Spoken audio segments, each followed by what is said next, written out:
বনি ইসরায়েলের একটা ঘটনা বলি যুবক ভাই। ধনী একজন মানুষ, ধর্মপরায়ণ, ধার্মিক, আল্লাহর ওলি, বুজুর্গ মানুষ। ঋণ হয়ে গেছেন, ব্যবসা বাণিজ্যের মধ্যে লস খেয়েছেন, অনেক অনেক টাকা ঋণ হয়েছেন। শরীরটাও অসুস্থ, দুর্বল হয়ে পড়েছেন, বার্ধক্য এসে গেছে, মৃত্যু হাতছানি দিয়ে ডাকছে। যুবক সন্তানকে কাছে ডেকেছেন, বাবা তোমার জন্য আমার কিছু কথা। বাবা যখন সন্তানকে ডেকে কোনো কথা বলে, বাবার কথাটা নসিহত, সন্তানের জন্য পালন করা ওয়াজিব। বাবা যখন মরে যায়, নসিহতটা বান্দার জন্য ওসিয়ত হয়ে যায়, সন্তানের জন্য পালন করা ফরজ। বাবা মরে গেছেন, কিন্তু বাবা যদি কোনো কথা বলে যায়, ওসিয়ত করে দেয়, সে ওসিয়ত সন্তানের জন্য পালন করা কি ফরজ। যুবক বাবার কাছে আসছে, বাবা যান ডেকেছেন, কি বলবেন? বাবা ডেকে বলে, যুবক রে, ও আমার সন্তান, কলিজার টুকরা, আমি তোমার একটা উপদেশ দিব বাবা। দুইটা কাজ করবা। বাবার জীবনে কোনোদিন কসম করবা না, সত্য হোক মিথ্যা হোক, খাঁটি হোক আর নির্ভেজাল হোক, যেটাই হোক না কেন, আল্লাহর নামে কসম করবা না রে বাবা। আল্লাহর নামে কসম কইরা কোনো কিছু প্রতিষ্ঠিত করা, এটা আমি পছন্দ করি না বাবা। তোমার জন্য আমার 1 নম্বর উপদেশ হলো বাবা, কোনোদিন কসম করবা না। বাবা আমি মানব, আপনি দ্বিতীয়টা বলেন। সন্তান রে, আমি সারা জীবন বৈধ পন্থায় উপার্জন করেছি,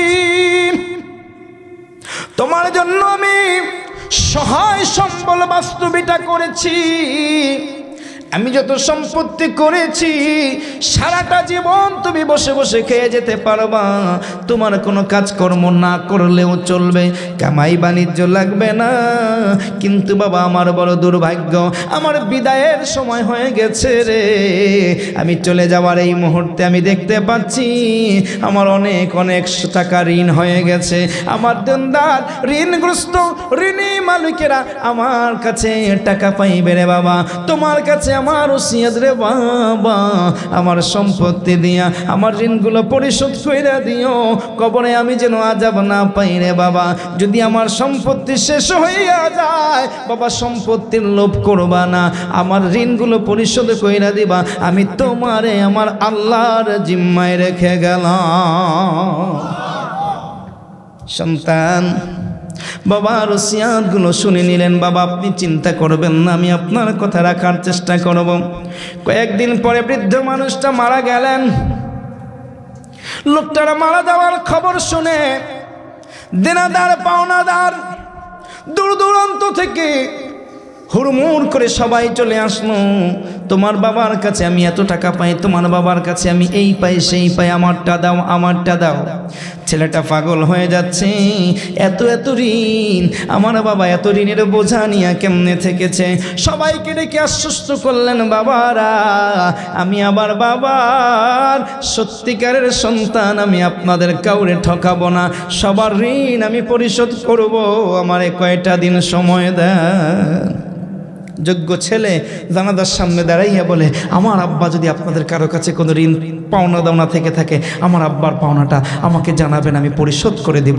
আর যদি কুপুত্র হয়, এটা সুপুত্রের বক্তব্য, কুপুত্র হয় মানুষের খোঁচায় যাইয়া বললেও পরে যদি কোনো পাওনাদার এসে বলে তোমার বাবার কাছে আমি এত টাকা পাই, আমার কাছ থেকে নিছিল, উনি বলে প্রমাণ কি, দলিল কি, সার্টিফিকেট কি, কি আছে তথ্য উপাত্ত ডাটা, এইরকম কারণে কথার প্যাচের কারণে বাবা লোকটা বলে, বাবা রে তোর বাপের কাছে আমি টাকা পাই, যদি আমার হক টাকা হয়ে থাকে আমি কিয়ামতের দিন দিব, তোর কাছে আর জীবনে আইতাম না, ঠিক কিনা? সন্তান সামান্য তো কয়টা টাকা বাবার নামের উপরে বলেছে, বাবাকে পাওনাদারের কাঠ গড়ায় দাঁড় করিয়েছে। যদি লোকটা মিথ্যা বলে তাহলে তো তোমার জন্য সেটা ব্যালেন্স থেকেই গেল, কিয়ামতের ময়দানে তো তুমি তার কাছ থেকে কড়ায় গন্ডায় আদায় করে নিবা, ঠিক কিনা? কিন্তু বাবাকে কখনো এইরকম দলিল দস্তাবেজের উপরে চাপাইয়া বাবার ঋণ এভাবে রেখে দিও না, কারণ তোমার বাবা বড় কষ্ট পায়। ছেলেটা সবাইকে দেওয়া শুরু করলো, দিতে দিতে সম্পত্তি নিঃশেষ হয়ে গেছে। স্থাবর সম্পত্তিগুলো বিক্রি দিয়া ঋণ পরিশোধ করতেছে, তবুও ঋণ যেন শেষ হয় না। একের পর এক পাওনাদার এসে হাজির। সর্বশেষ নিজেদের থাকার ভিটেটা যেই বাড়িতে বাবারে কবর দিয়েছে ওই বাড়িটা পর্যন্ত বিক্রি কইরা বাবার ঋণ পরিশোধ করেছে। বাড়িটাও বিক্রি শেষ, পাওনাদারের বাড়িতে আগমনও শেষ। কয়েকদিন অপেক্ষা করেছে, সময় নিয়ে যার কাছে বাড়ি বিক্রি করেছে, না এখন আর কোনো পাওনাদার আসে না, এখন আর কোনো দেনদার আসে না। তার মানে বাবার সব পাওনা দাওনা ক্লিয়ার হয়ে গেছে, ঋণগুলো সব গুছে গেছে। কিন্তু ছেলে এবার তাকাইয়া দেখে রে আমার আর থাকার কোনো জায়গা নাই। বিবির সঙ্গে পরামর্শ করে, বিবি রে মন খারাপ করো না, আমার বাবার সম্পত্তি বাবা আমার জন্য করেছিলেন, বাবার সম্পত্তি বাবার ঋণের কারণে রাখতে পারলাম না, কিন্তু আমি আমার বাবার সব সম্পত্তি হারাই নাই। বাবার দুনিয়ার সম্পত্তি চলে গেছে, কিন্তু আমার জন্য আমার বাবা মাথায় হাত দিয়া সবচাইতে বড় সম্পত্তিটা দিয়েছিল দোয়া, আমার দোয়াটা এখনো হারাইয়া যায় না। বন্ধুরে যুবক, মায়ের দোয়া সবচাইতে বড় দোয়া, বাবার দোয়া সবচাইতে বড় দোয়া রে। বড় একটা মাছ যদি চান্দিনা বাজার থেকে কিনে না বাবার সামনে ফালাইতে পারো, বাবারে আপনি রুই মাছ খাইতে পছন্দ করেন, বড় রুই মাছের মাথা দিয়ে আপনি ডাইল দিয়া মুড়িগন্ডা বানাইয়া খাইতে পছন্দ করেন, বাবা আপনার জন্য 2000 টাকা দিয়া ইলিশ মাছটা কিনে আনছি, বাবা এত বড় মাছ আজকের বাজারে আর ওঠে নাই। বাবা দেখা মুস্কি হাসি দেয়, বাবা দেখা চেয়ারটা টাইনা টুলটা টাইনা মা অথবা পুত্রবধূ মাছটা করতেছে সেই জায়গায় এসে বসে, আর মনে মুখ দিয়া বলে রে পাগলা এত বড় মাছ কেন আনলি রে, দরকার ছিল না এত টাকা কেন খরচ করো। এই কথাগুলো মা বাবা মুখ দিয়া প্রতিবাদ করে, আর অন্তরে খুশি রে আমার আল্লাহ বলে জান্নাতুল ফেরদাউসটা আমি আল্লাহ তোর পায়ের কাছে ফালাইয়া দিলাম। পাগলা রে মায়েরে খুশি কর, বাবারে খুশি কর। বাবা মা দুনিয়ার সম্পদ দিবে না, বাবা মা দিবে ধন, এমন ধন সেটা দোয়া। সাত আসমান জমিনে এত দামি জিনিস আর কোথাও পাওয়া যায় না। বিবি মনটা খারাপ করো না। বিবি বলে স্বামী গো কি বলেন, আমি মন খারাপ করব না। আপনার মতো স্বামী পুণ্যময় স্বামী যার আছে 17,000 ধন তার আছে, আপনি স্বামী যদি ভিক্ষা করে আনেন আমার জন্য সেটা হালাল, আমি সেই ভিক্ষার খাবার খাইয়া আমার মালিকের দরবারে শুকর করতে রাজি। ছেলে বলে আমার জন্য আমার বাবার দোয়া আছে, বউ বলে আমার জন্য আমার স্বামী আছে। মারহাবা বলেন। ইমানের কি জোর, একজন নেককার স্বামী একজন নেককার স্ত্রী মানুষের জীবনের সবচাইতে দামি সম্পদ। মারহাবা বলো। এ বাবা আমরা বর্তমানে সন্তান বিয়ে করতে চাই, যুবকদেরকে বিয়ে করার জন্য যুবকরা বিয়ে করতে গেলেই প্রথম যে টার্মস অ্যান্ড কন্ডিশনটা দিয়ে দেয় সেটা হচ্ছে সুন্দর কিনা, ঠিক কিনা বলেন তো? মেয়েরা কি আসলে সুন্দর? কথা কয় না। মেয়েরা কি সুন্দর? না। মেয়েরা কি? মেয়েরা সুন্দরী। মেয়েরা কখনো সুন্দর না। সুন্দর কারা? সুন্দর আমরা। মেয়েরা কি? সুন্দরী। এই যে সুন্দরী হওয়ার জন্য আমাদের মেয়েরা কত কত আর্টিফিশিয়াল কসমেটিক্স ব্যবহার করে থাকে। সব কসমেটিক্সগুলো সাময়িক সাময়িক সাময়িক, এগুলো দিয়ে আসলে রূপ লাবণ্য চর্চা হয় না। ফেয়ার অ্যান্ড লাভলি আর যা কিছুই বলো না কেন, এগুলো দিয়ে যদি বাবা মানুষ সুন্দর হতো, কালো চামড়া যদি ফর্সা হতো, তাহলে আফ্রিকায় আর কোনো কালো মানুষ খুঁজে পাওয়া যেত না। আসলে ক্রিম দিয়ে মানুষ সুন্দর হতে পারে না, এগুলো ভুল কথা। এগুলো কোম্পানির ভণ্ডামি, এই ক্রিমটা বিক্রি করার জন্য, ঠিক কিনা বল? সুন্দর যদি হতে চাও যুবক, সুন্দরী যদি হতে চাও যুবতী মেয়ে, তোমার জন্য আমি একটা কসমেটিক্স দিয়ে যেতে চাই। নিবানি নিবা নিবা নিবা এ বাবা, ফেয়ার অ্যান্ড লাভলি দেশিটা কিনতে গেলে 250-300, বিদেশিটা কিনতে গেলে 500-600, ঠিক কিনা? এক মাস মাখতে মাখতে সাময়িক এই চেহারার উপরে একটা আটা ময়দা মাখার মতো মনে হয়, একটু সাদা সাদা ফর্সা ফর্সা মনে হয়। পানি দিয়া দুইয়া ফালাইলে আবার যেই, জোরে বলো যুবতী রে, ও মা তোর জন্য বলি, এই কসমেটিক্সের জন্য স্বামীর নির্যাতন করিস না। কারণ তোর স্বামীটা 700 টাকা ডেইলি রোজগার হাজিরা কামাই করে, একটা কসমেটিক্স ফেয়ার অ্যান্ড লাভলি কিনতে গেলেই তার 700 টাকা চলে যায়। ও একটু তৈল মাইখা নিজের চেহারাটাকে ঠিক রাখ, শীতকালে একটু গ্লিসারিন মাইরা নিজেকে ঠিক রাখ। আর সুন্দরী যদি হতে চাও, সুন্দরী হওয়ার জন্য আমার কাছে আবার রাসূলুল্লাহর কসমেটিক্স আছে, এইটা যদি মাখতে পারো রে বান্দা, তোর ভিতর আর বাহির দুইটাই সুন্দর হয়ে যাবে। সেটা কি? অজু। সেটা কি? অজু। অজু ছুটে গেছে, অজু করো। আবার অজু চলে গেছে, অজু করো। অজু অবস্থায় থাকো রে, রাসূল আমার বলে যেই বান্দা অজুর হালতে থাকবে ওই বান্দার চেহারাটা আমার আল্লাহ নূর চমকাইয়া দিবে।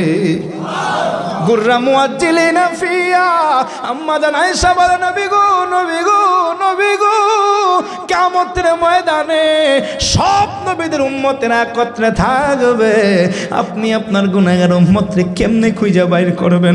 আমার নবী বলে আম্মা জান আয়েশা রে, হাজার হাজার লাল ঘোড়ার মধ্যে যদি চান্দাওয়ালা একটা ঘোড়া থাকে, বলো তো চান্দাওয়ালা ঘোড়ার মালিকটা ঘোড়া খুঁজে পাবে কিনা? পাবে রে, চান্দা কপাল দেখা খুঁজা বাইর করবে। হাজার হাজার উম্মত থাকবে ঠিক, আমি রাহমাতাল লিল আলামিনের গুনাহগার সুন্দরী মেয়েগুলো, সুন্দর যুবকগুলো রে আমি ওই হাসরের ময়দানে কোটি কোটি উম্মতের মধ্যে দেখার সঙ্গে সঙ্গে চীনা জান্নাতে নিয়ে যাব। আমার যুবকগুলো হবে সুন্দর, আমার যুবতীগুলো হবে সুন্দরী। নবী কেমনে? আমরাও তো অনেকেই সুন্দরী, অনেকেই সুন্দর। না রে না, না রে না আয়েশা রে, চামড়ার সুন্দর দিয়া মানুষের সৌন্দর্য বিচার করবি না। আমার উম্মত নামাজের জন্য যতবার অজু করে, অজু করার জায়গাগুলো কি আমার আল্লাহ ভিতর বাহির এত সুন্দর করে ফুটাইয়া দিবে রে। ওই ফুটন্ত উজ্জ্বল নামাজের জায়গাগুলো হাসরের ময়দানে চকমক চকমক করে জ্বলতে থাকবে। আমি দেখা দেখা টান দিয়া জান্নাতে নিয়ে যাব। যুবক অজু করম, অজু ছুটে গেছে, অজু করো। শীতের দিন অজু করো, গামছা দিয়ে মুছে ঘরের মধ্যে বসো। যদি অজুর হালতে থাকতে পারো রে বাবা, ভিতরটাও সুন্দর করবেন, শরীরটাও সুন্দর হয়ে যাবে, চেহারাটাও ফর্সা হয়ে যাবে, হাতের মধ্যে নূর চমকাইবে। আরে বাবা, শুধু হাতের মধ্যে চেহারার মধ্যে সৌন্দর্য ফুটবে না, ভেতরে যে কলবটা আছে, কলবটা শুদ্ধ আমার আল্লাহ ভালো বানাইয়া দিবে। কি কসমেটিক্সটা কি? অজু। জোরে বলম, আরো জোরে বলম। বন্ধুরে, যুবক ভাই রে, অজু অবস্থায় যে মানুষটা থাকবে, এই কসমেটিক্স যে মাখবে, এই কসমেটিক্সের শেষ পরিণতিটা কোন জায়গায় গিয়ে দাঁড়াবে জানোনি? মালাকুল মাউত সবার সামনে একদিন আসবে কি আসবে না? বাবারে, মালাকুল মাউত সবার সামনে আসবে। যুবকের সামনেও আসে, বৃদ্ধের সামনেও আসে, নারীর সামনেও আসে, মহিলার সামনেও আসে, পুরুষের সামনেও আসে রে। আমার নবী বলে শোনো, মালাকুল মাউত আসবে ঠিক, মৃত্যু হবে ঠিক, কিন্তু ওই যুবক আর ওই যুবতীর মরণটা হবে শহীদি মরণ। বলো তো বাবা, দুনিয়ার সৌন্দর্য পাইলা, আখেরাতের সৌন্দর্য পাইলা, বাহিরের সৌন্দর্য পাইলা, ভিতরের সৌন্দর্য পাইলা, মরণকালে শহীদি মরণ পাইলা, জান্নাত কনফার্ম করলা, এত সুন্দর কসমেটিক্স রাইখা ফেয়ার এন্ড লাভলির পিছনে দৌড়াইয়া জীবনটা খুয়াইতে রাজি নাই, ঠিক কিনা? বন্ধুরা, যুবক ছেলের ঘটনার মধ্যে চলে যাই, বেশি সময় আর যাব না। যুবক বিবিরে বলে, বিবি চলো তাইলে এই জায়গার মধ্যে আমার বাবার মান সম্মান ছিল, এই জায়গায় যদি আমি কোনো কাজ করি, আমি তেমনি কাজ শিখি নাই, কোনো কাজ আমি পারি না, কোনো কর্ম করতে পারি না, কোনো কাজ আমারে বাবা করায় নাই, শিখি নাই, তার উপরে যদি মানুষের বাড়ি যাইয়া বদলি দে কামলা খাটি রে, লোকেরা হাসবে আর আমার বাবারে বকা দিবে, বলবে ছেলেটাকে এমন ফকির বানাইছে, ওর বাবা রাস্তায় বসাইছে, আমার বাবার বদনাম আমি চাই না। কাজ করলে করব, অন্য দেশে গিয়া করব, কিন্তু এলাকায় করব না। বাড়ি ছাড়ছে, দুইটা মাত্র ছেলে সন্তান, এদেরকে লইয়া চারজনের পরিবার রাতের আধারে চলে গেছে। নদী বেজেছে, নদীর উপরে নৌকা, ওপারে যাবে, এই অঞ্চলে থাকবে না। নদী পাড়াইয়া যেই না মাত্র রওনা দিয়েছে, রাত্র হয়ে গেছে, সন্ধ্যা হয়ে গেছে, ঝড় উঠেছে, নদীর ঝড় এত প্রবল, নৌকাটা ডুবে গেছে, ছিন্ন ভিন্ন হয়ে সবকিছু চূর্ণ বিচূর্ণ হয়ে গেছে। আরে বিপদ বিপদ বিপদ, অবাগা যেদিকে যায় দুঃখ সেই দিকে এসে পড়ে। ছেলেটার কিছু করার নাই, স্ত্রীকে ধরে রাখতে পারলো না, সন্তানও রাখতে পারলো না। যুবক বেহুশ অবস্থায় নদীর একটা তীরে জঙ্গলময় এলাকার মধ্যে গিয়ে বসে উঠেছে। ঘন্টা দুয়েক পরে, দিন যখন সূর্য উঠেছে, যুবকের হুঁশ ফেরেছে, দেখে নিজে শুয়ে আছে, লাফ দিয়ে উঠে বসে, আমি কোথায়, আমার বিবি কই, আমার সন্তান কই? তাকাইয়া দেখে শুধু নদী, একদিকে নদী জলরাশি আর একদিকে জঙ্গল। আহারে কই যাইবে, চিৎকার দিয়ে কতক্ষণ কানছে, কান্নার পরে আর কি বা করবে, কোথায় যাইবে, যাওয়ার জায়গা নাই। আল্লাহরে ডাইকা বলে, আল্লাহ তোমার পরীক্ষা বুঝি এত কঠিন হয়, যত কঠিন পরীক্ষা দাও, আমি আমার বাবার গোলামি করব। আমার বাবার কথা শুই না আমি দরিদ্র হয়েছি, ফকির হইয়া গেছি, আমার বাবার ইজ্জত রক্ষা করার জন্য অন্য গ্রামে চলে যাইতে চাইছি, আমার বিবি কাইরা নিলা, সন্তান কাইরা নিলা, তবুও আমি তোমারে ভুলবো না। বন্ধুরে, ইমানদার বিপদে পড়লে তার ইমান বেড়ে যায়, আর বেঈমান মুনাফিকরা বিপদে পড়লে তারা কাফের হয়ে যায়, ঠিক কিনা? বিপদের মধ্যে ধৈর্য ধারণ করাই হলো মুমিনের জন্য চূড়ান্ত সফলতা। মারহাবা বলে। ধৈর্য হচ্ছে ফাইনাল পরীক্ষা। ধৈর্য কি? ফাইনাল পরীক্ষা। ধৈর্যের পরে আর কোনো পরীক্ষা নাই। মনে রাখবেন, একটার পর একটা বিপদ হয়, একটার পর একটা বিপদ হয়, কিন্তু বিপদ দিতে দিতে, পরীক্ষা নিতে নিতে এক সময় তো ফাইনাল, ঠিক না? ফাইনালের পরে আর কিচ্ছু নাই। যখন আপনার একটা বিপদ আসছে, টাকার লস হয়েছে, আবার কিছু টাকা আইনা পূরণ করছেন, আবার একটা সমস্যা হচ্ছে, আবার কিছু পূরণ করছেন, করতে করতে কিচ্ছু নাই। কি কিচ্ছু নাই, তখন মানুষটা কি করে? তখন মানুষ ধৈর্য ধরে, ঠিক না? এই ধৈর্যের পরে আর কোনো পরীক্ষা নেই, শুধুমাত্র এই একটা পরীক্ষা আমরা সবাই ফেল করি। এইখানে এসে আল্লাহকে গালাগালি করি, এইখানে এসে তাকদিরকে গালাগালি করি। এমনটা করবেন। মনে রাখবেন, যখন কিছু করার থাকে না, তখন যেটা করবেন সেটা কি? ধৈর্য। সেটা কি? আমার আল্লাহ বলছে, যদি সেইটা করতে পারো, বাশিরিস সাবিরিন,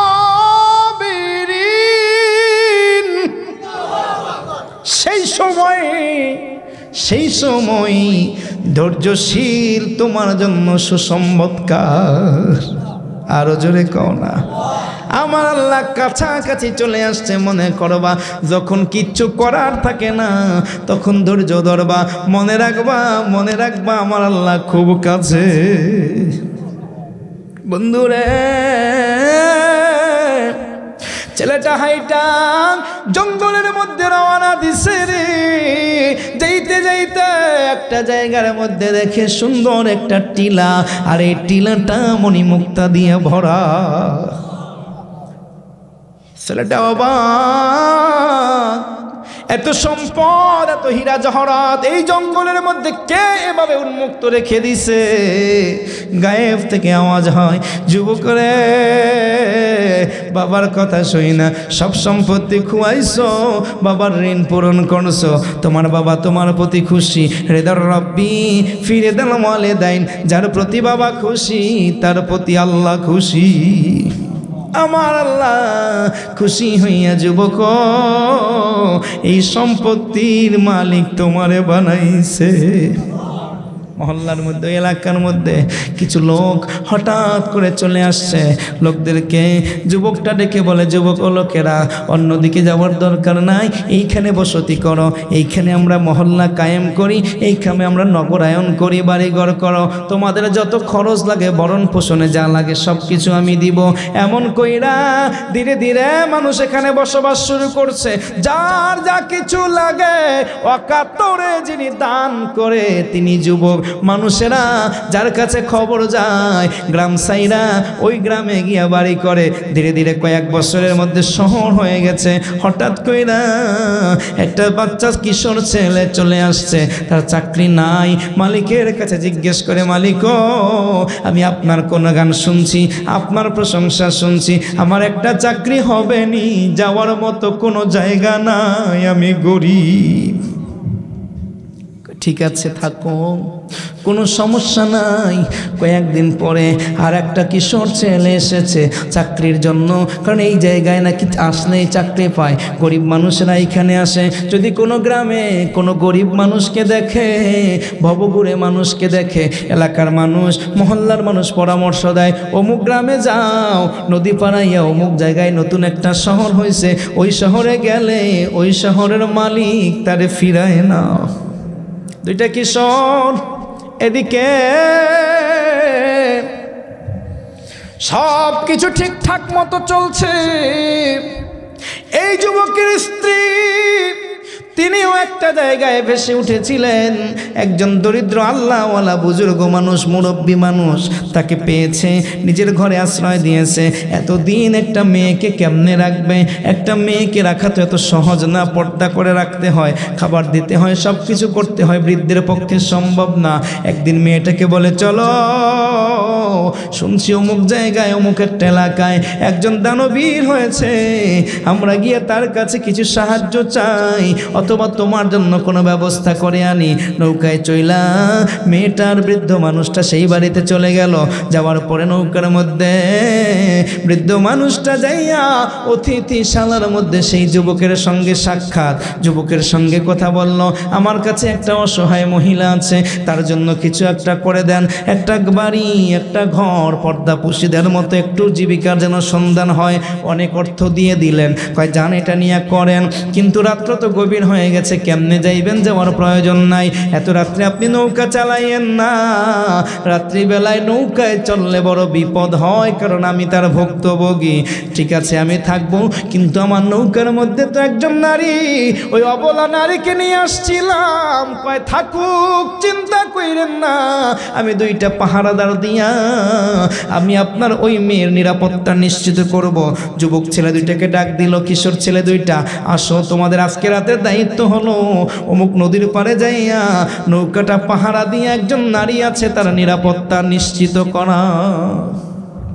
এবার আসছে দুইটা ছেলে আইসা, ওরা দুইজনে মিলা এই যে নিরাপত্তা দিচ্ছে নৌকার মধ্যে। একজন আর একজনকে বলছে, রে বেটা, আজকে কিন্তু ঘুমান যাইতো না, খবরদার। তাহলে কি করবি? আর গল্প বলি, তুই কোত্থেকে আইসো এখানে? এবার কইতেছে এইরকম আমার দাদা একজন অনেক ধনী মানুষ ছিলেন, আমার বাবা আমার দাদার খুব ভাগ্যগত সন্তান ছিলেন।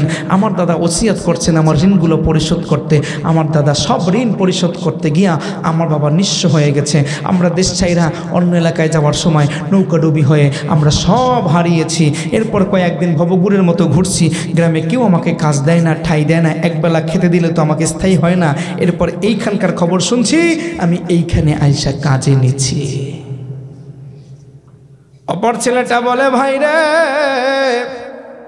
আমার মন বলে রে, তোমার কথা যদি সত্য হয় তুমি আমার বড় ভাই, আমিও এমন বিপদে পড়ছি রে, এই পুরো ঘটনা আমার সঙ্গে মিল্লা যায়। বলো তো তোমার নাম কি? কয় আমার নাম এইটা। হায় রে ভাই, জোরের ভাই, বুকে আয় বুকে আয়। বাবা বুঝি মইরা গেছে রে, মা বুঝি নাই, তবু আল্লাহর শুকর জানাই আমি আমার জোরের বাইরে পাইছি। ভাই বড় ধন, ছিন্ন করিস না রে যুবক, ছিন্ন করবি না। তোর রক্ত যেটা চলে, তোর ডিএনএ যেখান থেকে শুরু হয়েছে রে, দুনিয়ার কারো ডিএনএ মেলবে না। সাহায্য করার জন্য, তোর বিপদে এগিয়ে আসার জন্য তার রক্তের মধ্যে জোশ তৈরি হয়, সেটা একমাত্র জোরের ভাই। ঠিক কিনা বলো? ভাইয়ের সঙ্গে মামলায় জড়াবেন না, ভাইয়ের সঙ্গে মারামারি করবেন না, ভাইয়ের সঙ্গে হিংসা করবেন না। মহিলা জ্ঞানী মানুষ, প্রতিক্রিয়া দেখালেন না। মুরব্বী সকালবেলা চলে আসছেন, আসার পরে সারা রাত্র মহিলা নৌকায় বসে আমার আল্লাহর দরবারে কাঁদছে। এই কান্না সুখের কান্না, এই কান্না হাজারো দুঃখ বেদনার পরের কান্না। কলিজার টুকরারা পাশে বৈশা কথা বলে, মা হইয়া বুকে নিতে পারে না, তবে আল্লাহর শুকর করে সিজদায় পইরা মহিলা সারাটা রাত্র আমার আল্লাহর দরবারে কাঁদছে। আল্লাহ তুমি দিনের রাত বানাও, মরার থেকে জিন্দা বানাও, জিন্দা থেকে মরা বানাও, তুমি মালিক, মহান মালিক। বৃদ্ধ আসছে, চলো আমরা সকাল সকাল নৌকা ছাইরা চলে যাব। লোকটা খুব মহান, যা ভেবেছি তার চাইতেও মহান, আমাদের অনেক সম্পদ দিয়ে দিয়েছেন তোমার জন্য। মহিলার দিকে তাকাইয়া দেখে চেহারাটা ফুইলা গেছে রে, চেহারা ব্যাপী কান্না। না মহিলার চেহারাটা দেখা বৃদ্ধ লোকটা ভাবতেছে, না জানি কি হয়েছে কি হয়েছে কি হয়েছে। তোমার সঙ্গে বুঝি ছেলেরা কোনো দুর্ব্যবহার করছে, খারাপ আচরণ করছে। মহিলা কয়, ও চাচা যান, আমারে এই বাড়ির যিনি মালিক তার কাছে নিয়ে যান, আপনারে বলবো না, আমি তার কাছে বলবো। বাড়ির মধ্যে নিয়ে গেছে। বৃদ্ধ লোকটা বলে, আমার মেয়েটা আপনার সঙ্গে কিছু বলবে। কথাটা শোনার পরে যুবক রাগে অগ্নিশর্মা, বুঝেছি আমি যাদের পাহারাদার দিয়েছি ওরা বুঝি কোনো অন্যায় করেছে। মা আপনি বলেন কি অন্যায় করেছে? বোন গো বলো বলো, তোমার সঙ্গে দুর্ব্যবহার করলে আমি তারে আস্ত রাখবো না, শাস্তি দেব। মহিলা বলে, আমি বলবো। পাহারাদার যুবক দুইটারে আগে আমার সামনে নিয়ে আসেন, কিচ্ছু করবেন না। তাড়াতাড়ি ডাক দিয়া জরুরি তলব দরবারের মধ্যে নিয়ে আসা হলো। এবার মহিলা বলে, হুজুর ও বাড়ির মালিক, বাড়ির কর্তা, আপনি তো গুণগ্রাহী। এই যুবক দুইটা আমারে কিচ্ছু করে নাই, বেয়াদবি করে নাই, দুর্ব্যবহার করে নাই। এই যুবক দুইটা রাত্রে নৌকার পাশে বৈশা একটা ঘটনা বলছে, ওদের লাইফ স্টোরি, ওইটা আমি শুনতে চাই। আপনার সামনে আবার নতুন কইরা বলুক, আমি শুনবো। যুবক দুইটারে জিগায়, কিরে কি কথা বলছো, কি আলোচনা করছো? এবার আলোচনা করে, হুজুর আমরা আমাদের নিজেদের জীবন নিয়ে আলোচনা করছি। এমন এমন আমাদের দাদা ছিল ধনী মানুষ, অনেক ঋণ, বাবা ঋণের সব পরিশোধ করতে গিয়ে ফকির হয়ে গেছি, বিপদে পড়েছি, দুর্ঘটনায় সব কিছু হারাইছি। এটা আমার ভাই, আমি আমার ভাইটারে পাইছি। যুবকটা পুরো ঘটনা শোনার পরে আল্লাহর দরবারে চিৎকার দিয়ে বলে, আল্লাহ এ কেমন খেলা রে তোমার, এ কেমন খেলা রে, এ কেমন খেলা রে যুবক, তোদের কথা যদি সত্য হয় তাইলে আমি তোদের দুর্ভাগা বাবা। মহিলা এই যুবকের কথা শুই না সামনের দিকে বের হইয়া নিজের পর্দার মুখোশটা খুইলা এবার বলে, যদি ওদের কথা আপনার কথা সত্য হয়, এই দুঃখী সন্তানদের মা আমি। বন্ধুরে, বাপ মার খেদমত করলে কখনো লস হয়? কথা বলো যুবক রে, মাকে খুশি কইরা জীবনে ঠকবি না, বাবারে খুশি কইরা জীবনে ঠগে না। রাসূলুল্লাহ আমার বলছে, বনি ইসরাইলের দুইটা ভাই বাবা মার কথা বাইসা বাবা এদের মধ্যে বসছে। ছোট ভাইটা বলে, ভাই রে আপনারা সব সম্পত্তি নিয়ে যান, আমি বাপ মার খেদমত করতে চাই, এইটার সাথে আপনারা সবাই লিখিত দিবেন, বাবা মা আমার যদি আমারে দেন বিনিময়ে আমি সম্পদ নেব না। অন্যান্য ভাইরা বলে, ও তো একটা পাগল, বাপ মার খেদমত এটা কষ্টসাধ্য, ঠিক কিনা? এটা করবে আবার সম্পদও নেবে না, যারে ভাই যারে যা আমরা তোরে দিয়ে দিলাম, বাপ মার খেদমত কর, আমরা সম্পদ নিয়ে নিলাম। সম্পদ নিয়ে এনেছে, বাপ মার খেদমত করছে, খেদমত করছে, খেদমত করছে, বাবা মা চিরজীবন থাকে। জোরে বলেন, চলে গেছে, কিন্তু না না পরিবারের কোনো উন্নতি নাই। বিবিটা মাঝে মধ্যে বিরক্ত হয়, রাগ করে, স্বামীরে বকাঝকা করে। একদিন যুবকটা স্বপ্ন দেখে অমুক জায়গার মধ্যে 100 দিনার আছে, 100 স্বর্ণের মুদ্রা আছে, আনতে পারো? যুবক কয়, বরকত আসেনি? কয় না। সকালবেলা বিবির সঙ্গে বলে, এইরকম আমি স্বপ্ন দেখছি। বিবি কয়, তাড়াতাড়ি আনো, ব্যবসা বাণিজ্য কইরা বরকত আমরা বাড়াইয়া নিব। স্বামী কয়, না রে বরকত নাই, আমি আনবো না। পরের রাত্রে আবার স্বপ্ন দেখে অমুক জায়গায় 10টা দিনার আছে, আনতে পারো?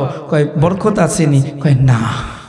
সকালবেলা আবার বিবির সঙ্গে বলে, আরে মিয়া 100 থেকে এখন 10-এ নামছে, তাড়াতাড়ি যাও আনো, আমরা কিছুটা হলেও তো কয়েকদিন ভালো চলতে পারবো। কিন্তু স্বামী বলে, আনবো না। কয়েকদিন কেটে যায়, আর কোনো স্বপ্ন দেখে না। এর মধ্যে স্যাসনে যত স্যাসন লাগে ফাড়ায় ফুতায় ফালাইয়া বিবিটা কম স্যাঁচা স্যাঁচে নাই, দেখছো সব শেষ, তোমার জন্য সব খুয়াইলাম, বাপের সম্পত্তি পাইলাম না, বুড়া বুড়ির টাইম নিয়ে কত কষ্ট করলাম, মান যায় আজকে ব্যথা হয়ে গেছে। এরপর স্বপ্ন দেখা দিনের পাইলা, তাও আনলা না। কিন্তু যুবক কোনো কথা কানে নেয় না। কয়েকদিন পর স্বপ্ন দেখে অমুক জায়গায় 1টা দিনার আছে, আনতে পারো? বরকত আসেনি? হ্যাঁ বরকত আছে। সকালবেলা উঠা 1টা দিনার আনার জন্য গেছে। 1 দিনার আর কি বা হইবে, বহুদিন হয় ভালো মন্দ খায় না। বাজার থেকে আসার সময় 2টা মাছ একদম প্লেটের উপরে থরথর করে বাড়ি দিচ্ছে।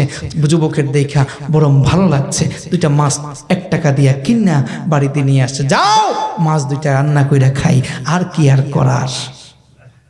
বিবি যখন মাছটা কাটছে, মাছটা কাটার মধ্যে দেখে পেটের মধ্যে অনেকগুলো মতি। মারহাবা বলো।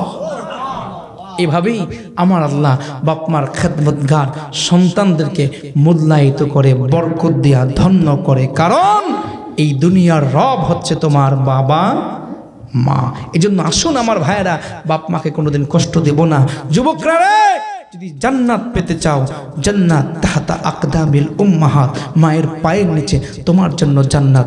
বলেছেন রাহমাতাল লিল আলামিন, আমার নবী মাকে বাবাকে খুশি করাতে এই দুনিয়ার সর্বস্ব বিসর্জন দিতে আমার কোন কোন যুবক ভাই রাজি আছো? দুইটা হাত আল্লাহকে তুলে দেখাও। নারায়ে তাকবীর, নারায়ে তাকবীর। হাত নামান আমার ভাইয়েরা।